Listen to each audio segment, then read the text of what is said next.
Hey there, everyone. As we close out a very turbulent and chaotic year of 2020, I just wanted to kind of put a cap on this in a way, in the best way that I can, to communicate what I've been through, and hopefully it will have some level of meaning and inspiration to you. And I do this because I've experienced a lot of loss this year. Many of you know that I was in a terrible automobile accident in September that killed my father.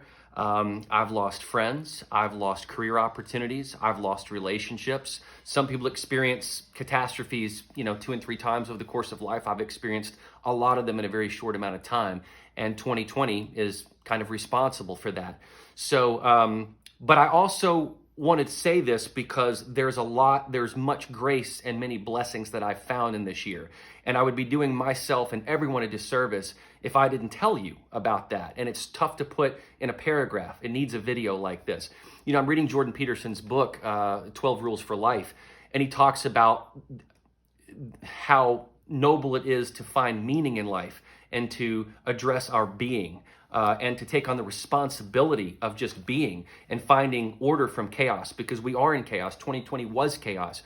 But if you go back to the beginning of time, God created order from chaos. And so we're constantly trying to reorder our lives to dispel this chaos.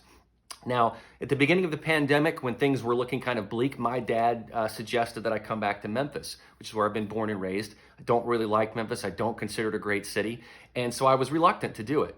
But I thought, you know what? It gives me an opportunity to spend some time with them, with my folks. And I did, and I came here. And in the first couple of days that I was here, we met with his estate attorney to do a living will.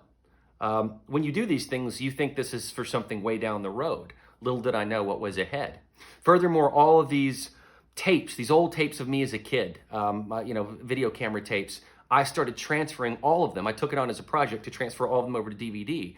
And in doing so, my mom and dad got to watch those with me and almost relive my childhood through these tapes. So not a lot of people get that opportunity with their family, especially their parents.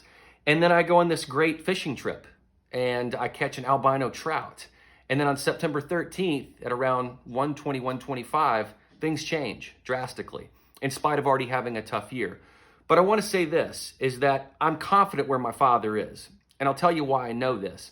There were many signals and clues, God winks, if you will, along the way. In addition to just the living will situation, in addition to being able to watch all these tapes of me growing up, but there were a couple things by his bed that I noticed, and I want to share some of them with you. One was in his Bible, and it's from Ecclesiastes 3. Many of you know this already. There is a right time for everything, a time to be born and a time to die. On the other side of his bedpost was this book, What Happens After Life, that his sister had given him. It's very clear to me that this is a man who almost knew what was coming. And that's interesting and unique. And I think about everything that has happened in this pandemic and me coming here, and that I didn't want to be here, and that so many things seemed chaotic, but it was preordained and it was destined for me to be here at this time, to spend this time with my father before he went to heaven. And it's also very clear to me where his faith was. And that's a signal from me to you to say, do you know where your faith is? Do you know where you're going to be when things happen like this? Tragedy will strike, and it can happen like that, as it did. I was spared from this accident. I was the only survivor of it, and that's given me new purpose and new meaning in life.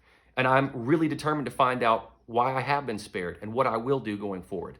If nothing else, maybe this message today will give you hope for 2021, that things will get better, that order will be restored.